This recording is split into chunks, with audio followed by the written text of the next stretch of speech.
Hi guys, welcome to the very first lesson that we're going to talk about in the basics of geometry. We're going to talk about points, lines, and planes. I've been teaching geometry for a long time, and we always start by talking about points, lines, and planes.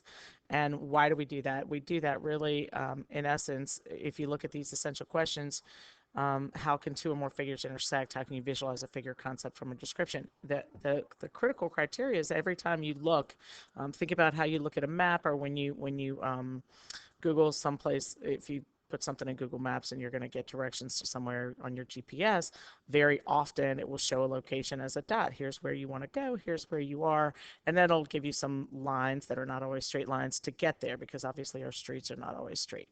So the three undefined terms in geometry are point, line, and plane. I typically ask this as an exam question. What are the three undefined terms in geometry? So we can describe these things, we just can't actually define them. And then we'll use these things to define other things, okay? All right, so when you draw a diagram of a point, you draw a dot, obviously, on your piece of paper. You don't want to make it too huge. You don't want to make it too small.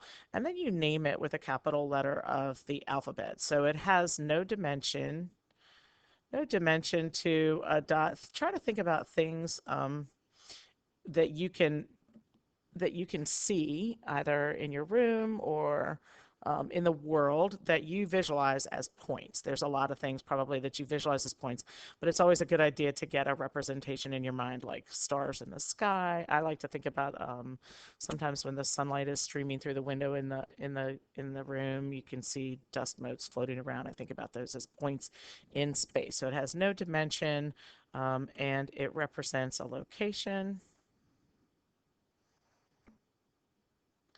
And it's named with a capital letter of the alphabet. Okay? A line, the next item, that's an undefined term. A line extends forever in opposite directions, like so, and it has one dimension. That's why we call it linear. Okay, one dimension, and you can, it's represented in the diagram by a straight line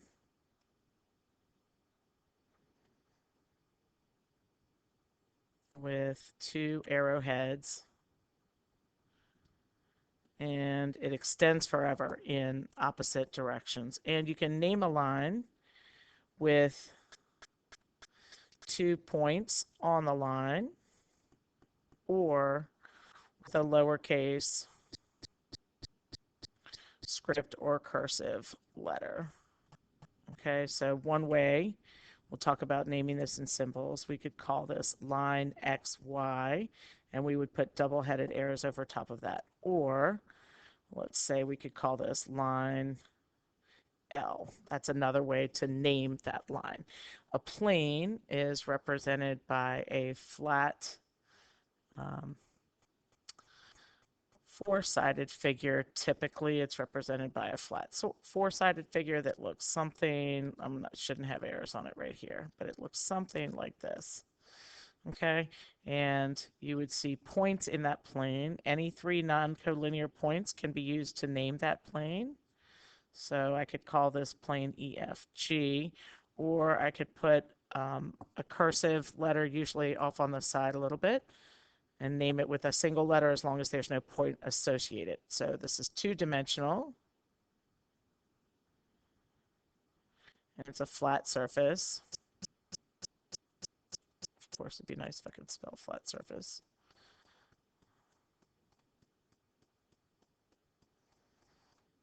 And it extends forever in all directions that contain the lines. It contains an infinite number of points and lines. So name with 3 points that are not on the same line,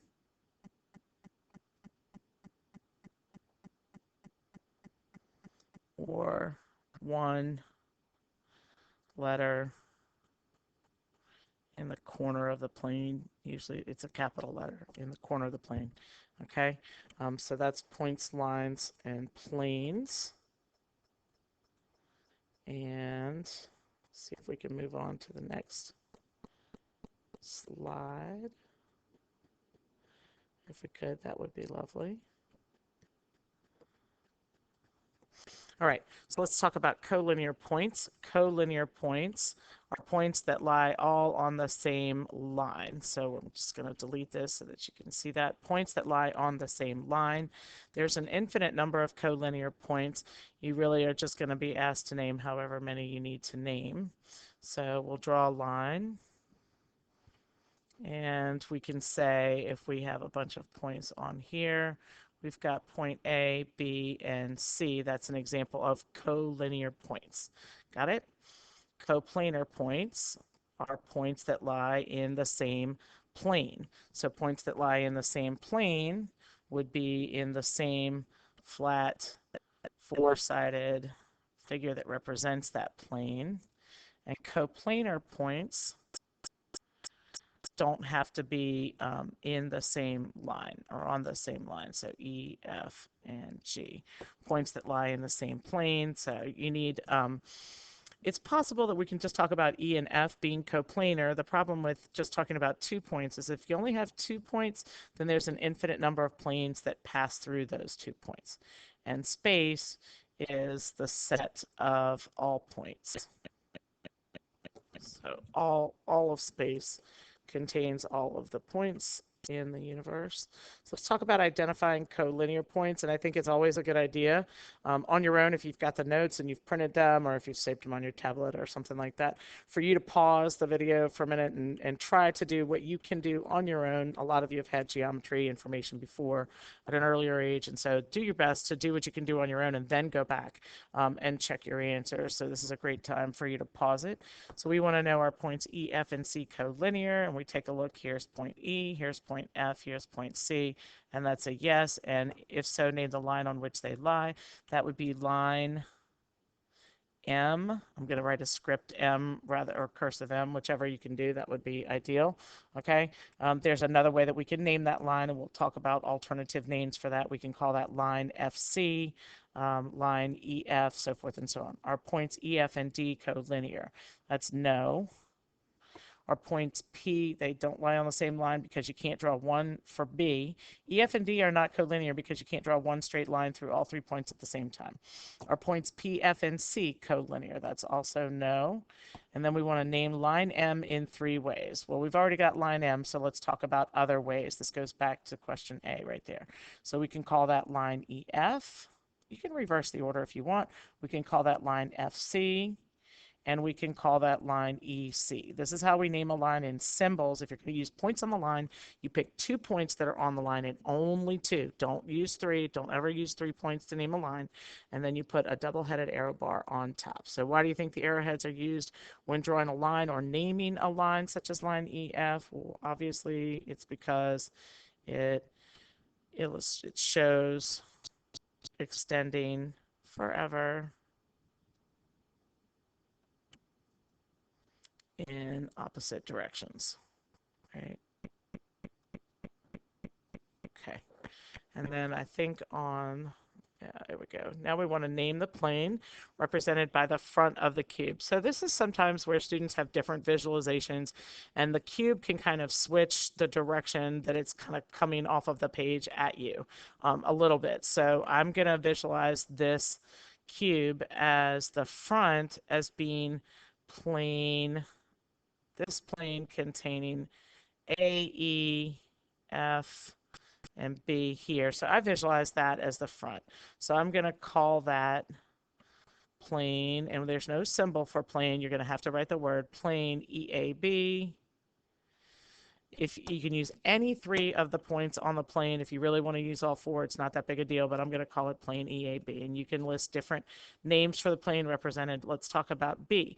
Different names for the plane represented by the top of the cube. So I'm going to highlight that one again in a different color just so you can see it.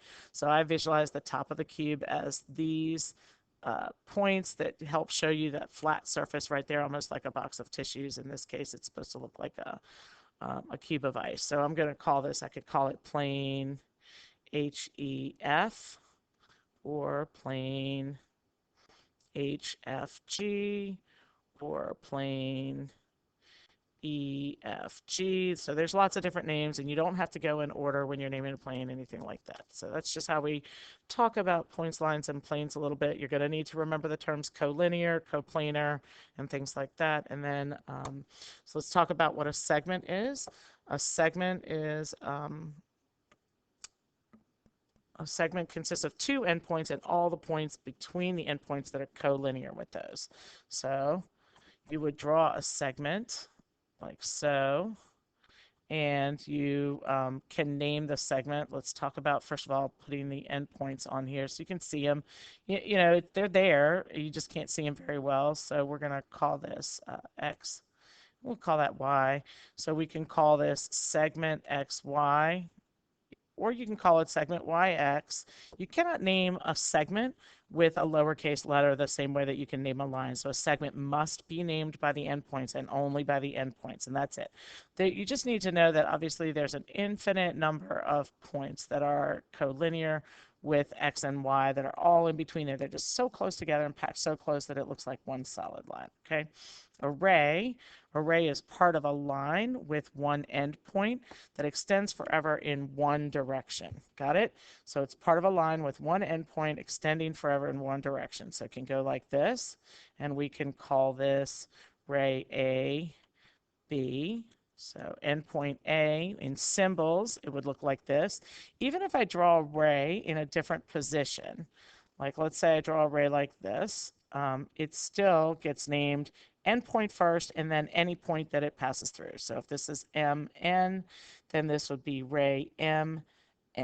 Got it? So what you do is you always start to name a ray in symbols using the endpoint and then name any point that it passes through. If I want to add more points on a particular ray, so let's say I add point C right here, then another name for this ray would be ray A, C, and these would be the same ray.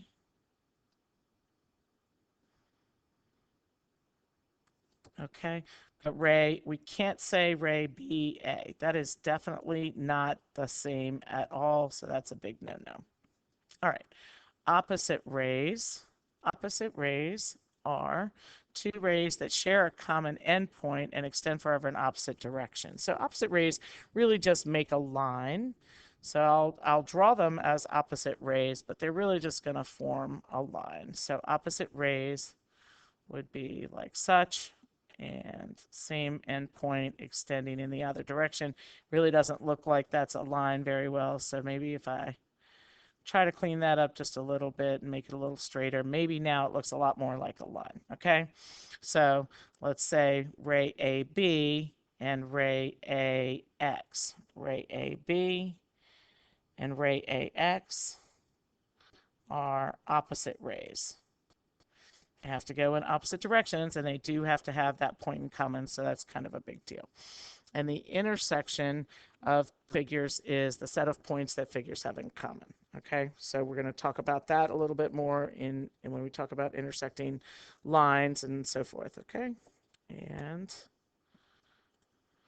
so this is just a recap about points, lines, and planes and how you represent them, what they look like, and so forth and so on. It's a little cleaner than what you see on the very first page, and I would probably, what I would recommend doing is getting that information from here a little bit so that you can see it a little bit more clearly. A point's represented by a dot, so forth and so on a line, extends forever in opposite directions, has one dimension, and then a plane consists of lots of points, lots of lines. They just all lie in one same flat plane. Okay, that's it.